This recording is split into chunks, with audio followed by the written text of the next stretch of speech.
தினம் ஒரு திருத்தலம் பகுதியில் இன்று அருள்மிகு புத்திரகாமேட்டீஸ்வரர் திருக்கோயிலை பற்றி பார்க்கலாம் வாங்க. இந்த கோயில் எங்கு உள்ளது? திருவண்ணாமலை மாவட்டத்தில் உள்ள புதுக்காமூர் என்னும் ஊரில் அருள்மிகு புத்திரகாமேட்டீஸ்வரர் திருக்கோயில் அமைந்துள்ளது. இந்த கோயிலுக்கு எப்படி செல்வது? புதுக்காமூர் என்னும் ஊரில் இருந்து நடந்து செல்லும் தொலைவில் அருள்மிகு புத்திரகாமேட்டீஸ்வரர் திருக்கோயில் அமைந்துள்ளது.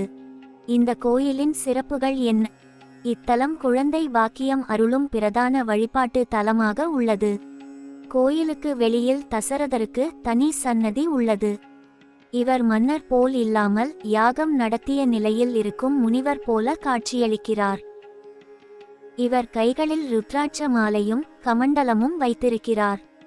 கருவறையில் குடை வடிவில் உள்ள 9 தலை நாகத்தின் கீழ் சிவபெருமான் லிங்க வடிவில் காட்சியளிக்கிறார்.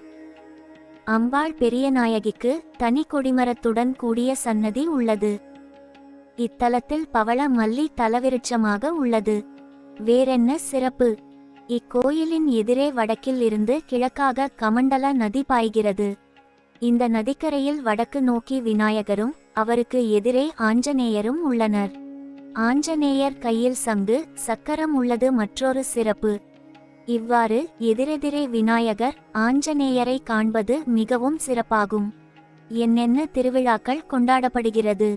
சிவனுக்கு பெளர்ணமி தோறும் விசேஷ பூஜை நடைபெறுகிறது. ஒவ்வொரு வருடமும் ஆனி மாதம் பெளர்ணமியன்று யாகம் செய்யப்படுகிறது. ஆடி சுவாதியில் லட்ச தீபம், நவராத்திரி, சிவராத்திரி, பிரதோஷ வழிபாடு, ஆனி திருமஞ்சனம், ஐப்பசி அன்னாபிஷேகம், கார்த்திகை சோமவாரம் போன்றவை சிறப்பாக நடைபெறுகின்றன. எதற்கெல்லாம் பிரார்த்தனைகள் செய்யப்படுகிறது?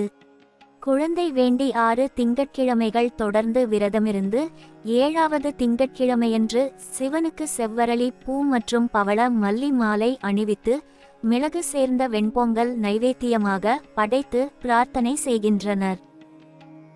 புத்திரதோஷம் நாகதோஷம் நீங்க கோயில் வளாகத்திலுள்ள வேம்பு ஆலமரத்தடியில் உள்ள நாகருக்கு தங்கள் நட்சத்திர நாளில் நாக பிரதிஷ்டை செய்தும் புத்திரகாமேஷ்டி யாகம் நடத்தியும் வேண்டிக் கொள்கிறார்கள்.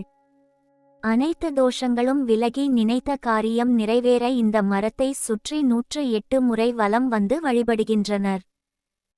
இத்தலத்தில் என்னென்ன நேர்த்திக்கடன்கள் செலுத்தப்படுகிறது?